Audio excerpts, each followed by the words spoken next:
ሰላም ሰላም ውዶች፣ ዛሬ የ2 ግራም ወርቅ በተለይ ደግሞ 21 ካራት በስንት እየተሸጠ ይገኛል ብላችሁኝ ለጠየቃችሁኝ ወሳኝ የሆነ መረጃን ይዤላችሁ መጥቻለሁ። መረጃውን ብቻ ሳይሆን ስትገዙ ማድረግ ስላለባችሁ ነገሮችን የምነግራችሁ ነው የሚሆነው። በተለይ 21 ካራት ወርቅ እጅግ በጣም ተፈላጊ እንደሆነ ይታወቃል። 21 ካራት ደግሞ በ2 ግራም ሲሆን እጅግ በጣም ውበት አለው። በተለይ ደግሞ ለጋብቻ ሲሆን 2 ግራም ወርቅ ብዙዎቻችን የምንመርጠው አይነት ቅለት እንዲሁም ውበት ያለው የወርቅ ግራም ነው። 2 ግራም ዛሬ በኢትዮጵያ በፒያሳ እንዲሁም በአንዳንድ ሱቆች በስንት እየተሸጠ እንደሚገኝ መረጃውን የማጋራችሁ ነው የሚሆነው። በእርግጥ የተለያዩ ሱቆች ላይ ልትገዙ በምትሄዱበት ሰዓት ላይ ምናልባት እንዳናንተ የመከራከር አቅም እንዲሁም ደግሞ እንደ ጌጣጌጦቹ ውስብስብነት እንዲሁም ዲዛይን ከፍም ዝቅም ሊል ይችላል። ያንን ሳልዘነጋ በአማካይ በዚህ ዋጋ ብትገዙት ጎሽ አብቻችሁ እላችኋለሁ ማለት ነው። በተጨማሪም አሁን ቀጥታ የምንሄደው ወደ መረጃው ነው የሚሆነው። ቪዲዮን ታዲያ በላይክ መጀመር እንዳይረሳ። ለዚህ ዩቲዩብ ቻናል አዲስ ከሆናችሁም በዚህ ዩቲዩብ ቻናል ላይ ወርቅን የተመለከተ መረጃዎችን በብዛት የምታገኙበት የዩቲዩብ ቻናላችን ነው። ቤተሰብ በመሆን ይህንን ወርቃማ የሆነ ቤተሰብ ተቀላቀሉ ዘንድ እንጋብዛለን። በተጨማሪም የመረጃ እንዲሁም የቢዝነስ መረጃዎችም ይቀርቡበታል። እንግዲህ ቤተሰብ በመሆን አብረን እንዝለቅ እንላለን። አሁን ቀጥታ ወደ መረጃው ነው የምንሄደው። ዛሬ የካቲት 14 2018 ዓ.ም የ1 ግራም የ21 ካራት ዋጋ ስንት ነው ከሚለው እንጀምራለን። በመቀጠል ደግሞ የ2 ግራም ወርቅ በስንት ብትገዙት አሪፍ ነው የሚለውን እነግራችኋለሁ ማለት ነው። ከዛ በፊት ግን ልትገዙ ስትሉ ማድረግ ያለባችሁን 5 ወርቃማ ጥንቃቄዎች እነግራችኋለሁ። የመጀመሪያው ዘስኬል ትራፕ ይሉታል ወይም ደግሞ የሚዛን ስርቆትን መጠንቀቅ አለባችሁ።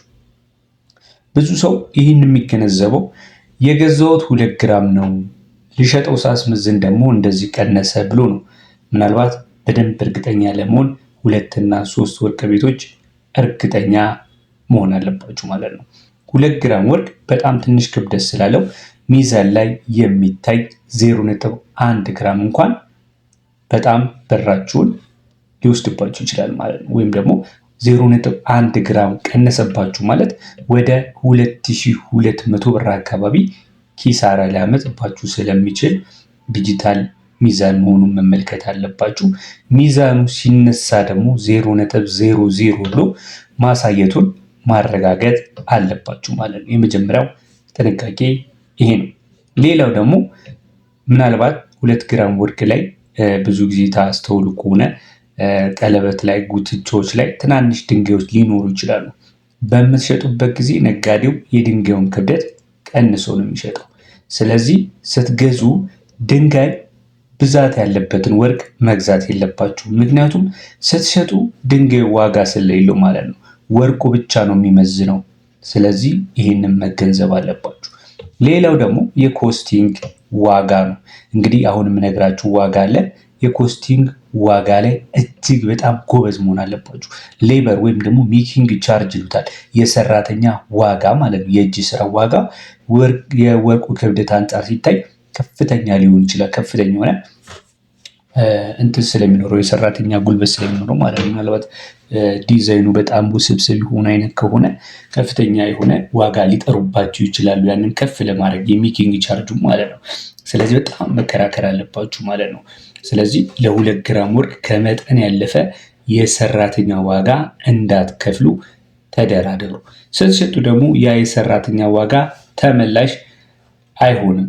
ስለዚህ ያንን መገንዘብ ይኖርባቸዋል። ሌላው ደግሞ ካራቱ ምን አይነት ነው? እኔ የምነግራችሁ ዛሬ ያዘጋጀሁላችሁ የ21 ካራት ወርቅን ነው። ነገር ግን እናንተ የ18ን ከፈለጋችሁ የራሱ ምልክት አለው። ሃልማርክ ወይም ደግሞ የካራት ምልክቱ ምን አይነት ነው የሚለውን መገንዘብ አለባችሁ። 21 ካራት ከሆነ በውስጠኛው ወርቁ ክፍል ላይ 875 የሚል ምልክት መኖሩን ማረጋገጥ አለባችሁ ማለት ነው።